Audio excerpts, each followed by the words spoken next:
বন্ধুরা, আজ আমি তোমাদেরকে এমন একটা মোমোর রেসিপি দেখাবো যা তোমরা সবাই টপ খাবে। দেখার পর তোমরাই বলবে, মাসিমা কি ঠাকুমা যাই হোক সম্পর্ক দিয়ে বলবে যে তুমি এই মোমোর রেসিপিটা আগে দেখালে না কেন। চলো এই রেসিপিটা বানানোর জন্যে দেখো, এখানে আমি পেঁয়াজ কালি নিয়েছি। পেঁয়াজ কালিগুলো সাইজ করে কেটে নিচ্ছি। আমি ধুয়ে রেখেছি আগে। কালিগুলো দেখো এইভাবে একদম জিরিয়ে করে কালিগুলোকে কেটে নিচ্ছি আমি। দেখো পেঁয়াজ কালিগুলো একদম জিরিয়ে করে কেটে নিয়েছি। এইবার আমি পেঁয়াজগুলো সরু করে পেঁয়াজগুলো আমি জিরে করে পেঁয়াজগুলোকেও কাটবো ছোটো করে। পেঁয়াজগুলো কেটে নিচ্ছি। দেখো পেঁয়াজগুলো আমি একদম গুঁড়ো মিহি করে পেঁয়াজগুলোকেও কেটে নিয়েছি। দেখো এখানে আমি একটা ক্যাপসিকাম লঙ্কা নিয়েছি, লঙ্কাটাও কেটে নেবো। ওইভাবে সরু করেই কাটবো। ক্যাপসিকাম লঙ্কাটাও ছোট করে কেটে নিয়েছি। আমি এরই পাশে রেখে দিচ্ছি।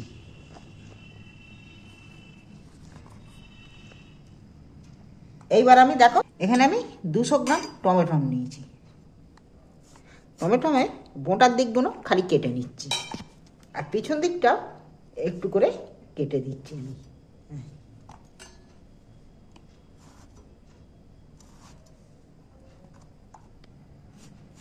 সব টমেটোগুলো একইভাবে কেটে নিয়েছি আমি। এই দিকগুলোও কেটেছি আর এই পিছনগুলোও কেটে নিয়েছি। টমেটোটা আমার কাটা হয়ে গেছে। এবার এখানে দেখো 8টা কাঁচা লঙ্কা নিয়েছি। কাঁচা লঙ্কাগুলো ওইভাবে একদম সরু করে কেটে নেবো। তোমরা যদি ঝাল খেতে পছন্দ করো তাহলে 8টারও বেশি দিতে পারো, আবার যদি ঝাল পছন্দ না করো তাহলে কমও দিতে পারো। আমি মিডিয়াম মতো আমি 8টা লঙ্কা নিয়েছি।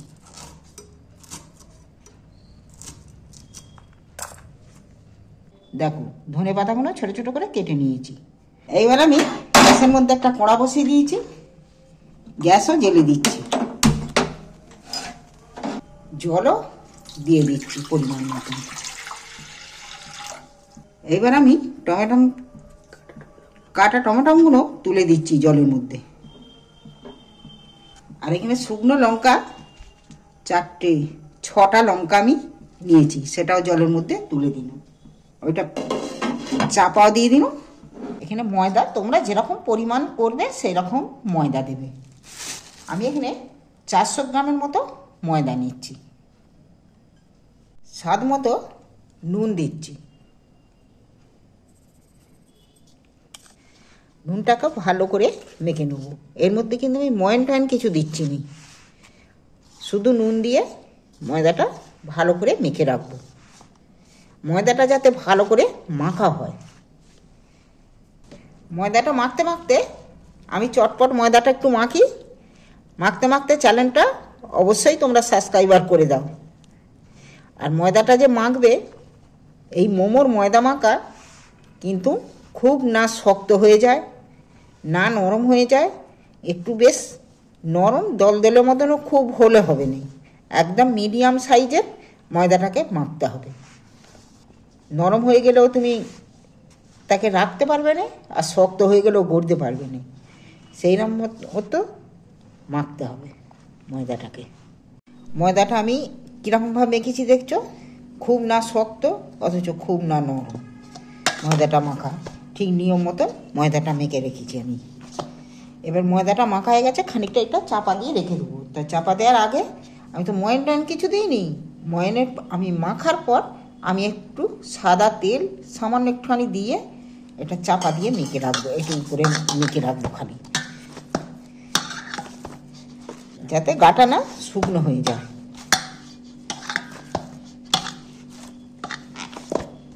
দেখো উপরে তেলটা দিয়ে ভাজতে আরও কত ভালো লাগলো দেখতে, একদম নরম, কোনো নেই। এটা আমি একটু চাপা দিয়ে রেখে দিচ্ছি কিছুক্ষণ। এখানে আমি 4টে ডিম নিয়েছি। দেখো 4টে ডিম নিয়েছি। ডিমটাকে আমি প্রথমে ফাটিয়ে নিচ্ছি।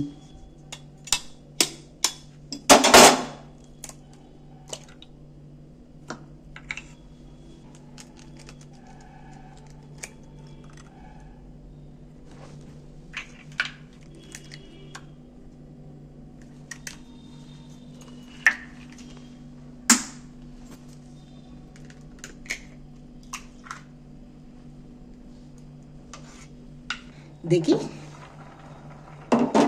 দেখো কত সুন্দর টমেটোগুলো যে সেদ্ধ হয়ে গেছে বোঝাই যাচ্ছে, তার খোসাগুলো আলাদা আলাদা ছেড়ে গেছে, দেখতে পাচ্ছ। এবার আমি টমেটোগুলো তুলে নিচ্ছি।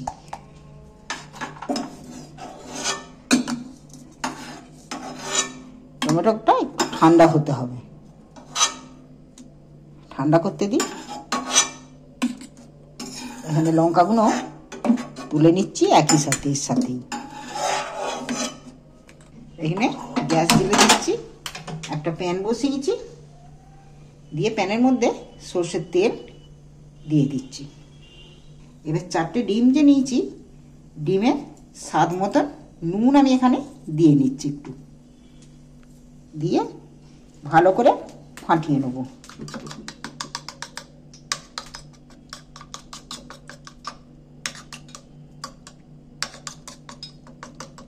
ডিমটা ফাটানো হয়ে গেছে, আর এখানে গ্যাসটাও আমার, তেলটা গরম হয়ে গেছে।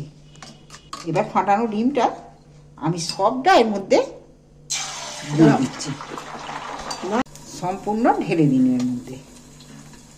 একটা ঠান্ডা হয়ে গেছে, টমেটোর খোসাগুলো ছাড়িয়ে নিচ্ছি আমি।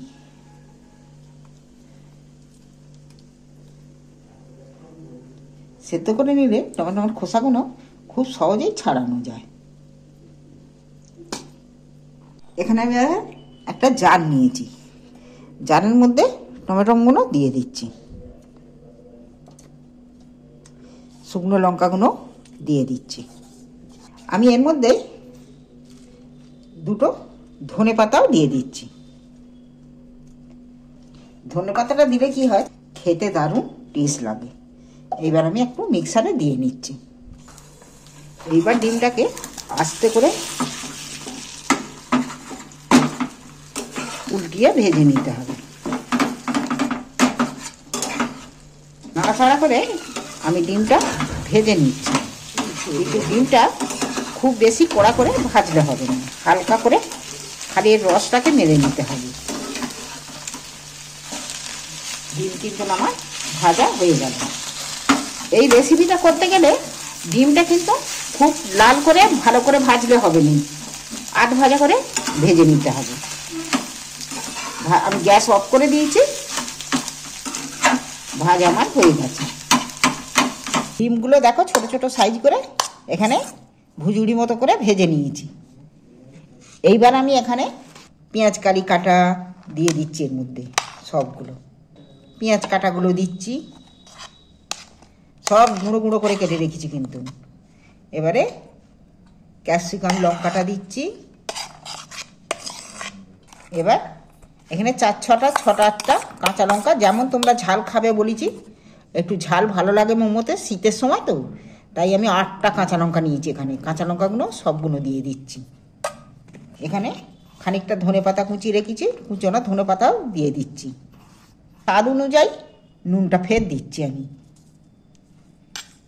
নুন দিন। এখানে মরিচ গুঁড়ো 1 চামচ মরিচ গুঁড়ো দিচ্ছি। মরিচ গুঁড়ো দিতে কিন্তু অবশ্যই ভুলবে না, মরিচ গুঁড়োতেই এর স্বাদ গন্ধ সব কিছু মরিচ গুঁড়োর মধ্যেই। আমি 1 চামচ ভর্তি করে মরিচ গুঁড়ো দিচ্ছি। এখানে 1 চামচ ভিনিগার দিচ্ছি। এখানে সয়া সস দিচ্ছি 2 চামচ। এইবার এটাকে ভালো করে, এটা হাতে করে মাখলেই ভালো হবে, তাই আমি এটা হাতে করেই চেপে চেপে ভালো করে মেখে নিচ্ছি।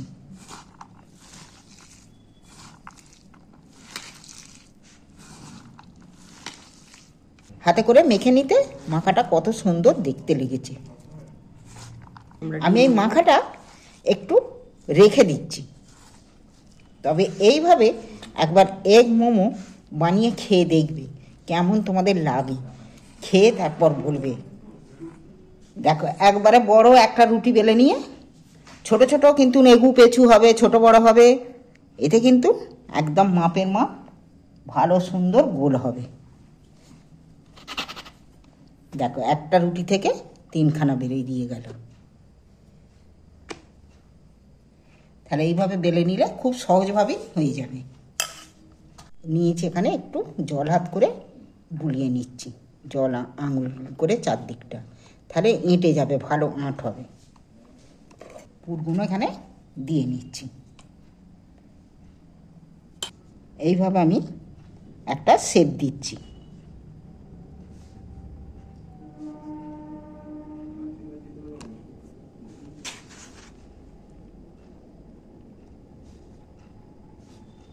শেপটা কিন্তু খুব সহজেই শেপ দেওয়া যায়।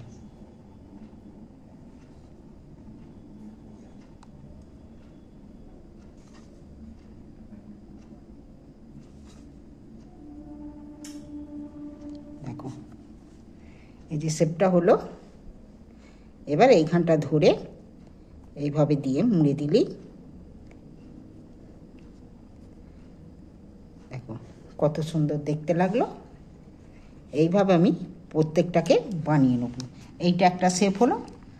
আবারও আমি একটা এক ধরনের করে শেপ দিচ্ছি। এখানে আমি একটু আঙুলে করে জল একটু চারদিকে বুলিয়ে নিন, যাতে মুখটা না খুলে যায়।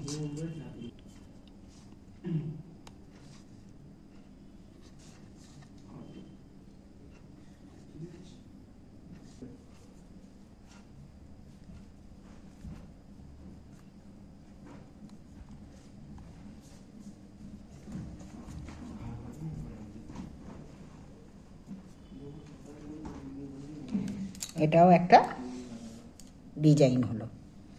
এইভাবে ভাঁজ দিতে পারো। এইবার আমি এখানে একটা ছিদ্রযুক্ত জায়গা নিয়েছি। একটু সাদা তেল হাতে করে এইটার মধ্যে বুলিয়ে দিচ্ছি, যাতে না এতে জড়িয়ে যায় বা লেগে যায়। এখানে গ্যাস জেলে একটা কোঁড়া বসিয়ে দিয়েছি। কোঁড়ার মধ্যে এক মগ জলও দিয়ে দিচ্ছি। জলটা গরম হয়ে গেছে। এবার আমি ঝাঁঝরিটা এর মধ্যে চাপিয়ে দিচ্ছি। দিয়ে এবার আমি মোমোগুলো এর মধ্যে সাজিয়ে দিচ্ছি একটা একটা করে।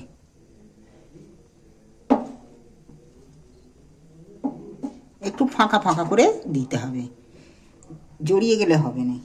জল ফুটতে আরম্ভ করে দিয়েছে, আমার সাজানোও হয়ে গেছে মোমোগুলো। এবার আমি চাপা দিয়ে দিচ্ছি। এটা 5 থেকে 7 মিনিট যাবে ভাপাতে। দেখো 5-7 মিনিট 5 বসিয়েছিল। একদম কত বড় বড় হয়ে গেছে দেখছো, ফুলে পুরো রেডি। গ্যাসটা অফ করে দিয়েছি। এইবার আমি তুলে নেব।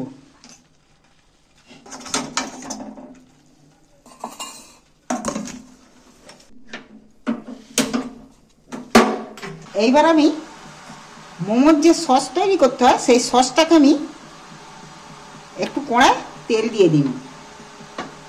আর সসটা বানানোর জন্যে দেখো মিক্সারে আমি এটা দিয়ে রেখেছি টমেটো, ধনেপাতা, শুকনো লঙ্কা। এটা একটু গরম হোক। আমি এটা কালারের জন্যে এখানে আমি ঢেলে দিচ্ছি। আমি সসটার মধ্যে স্বাদ মতো নুন দিয়ে দিচ্ছি, 1 চামচ চিনি দিচ্ছি, 1 চামচ 1.5 চামচের মতো চিনি দিন। তাহলে চিনিটা দিলে কি হবে, ঝাল ঝাল মিষ্টি মিষ্টি হবে। এখানে টক ঝাল মিষ্টি দুই হবে। আমি সয়া সস দিচ্ছি 1 চামচ। এইটা রেখে দিলে, ওইটা দিলে কি হবে, তুমি যদি চাটনিটা খেয়ে তোমার বেশি লাগে, তুমি কিন্তু এইটা পরেও খেতে পারবে। রেখে দিলে এটা থাকবে কিছুদিন। এই চাটনি বেশি করে করে তুমি যদি রেখেও দাও, তোমার এখন 1-1.5 মাস থেকে যাবে। এই যে ফুটি মেরে নিচ্ছ, এটা রুটি দিয়ে ভাত দিয়ে টক টক মিষ্টি মিষ্টি খাওয়ার শেষেও ভালো লাগবে। কালারটা যা দারুণ হয়েছে না, অনেকটা মরে গেছে। এইবার কিন্তু দেখো এইরকম মিডিয়াম রাখবে, ভালো লাগবে না। আমি গ্যাসটা অফ করে দিচ্ছি। এবার আমি একটা বাটির মধ্যে তুলে নিচ্ছি খানিকটা। ঘরে মোমো তৈরি করা মোমোর সস এখানে রেডি। এইটা যদি একবার বাড়িতে বানিয়ে খেতে পারো, তোমাদের এটা মুখে লেগে থাকবে। চিকেন মোমো অনেক খেয়েছো, কিন্তু ডিম মোমো তোমরা একবারও বাড়িতে বানিয়ে খেয়ে দেখো। তবে এইভাবে বাড়িতে বানিয়ে খেয়ে দেখবে কেমন তোমাদের স্বাদ লাগে। একদম দেখতে পাচ্ছ পাতলা পাতলা, ভেতরের মাল মশলা দেখতে পাওয়া যাচ্ছে। এই মোমো খেলে একবার মুখে লেগে থাকবে, একবার যদি তোমরা খাও বাড়িতে বানিয়ে।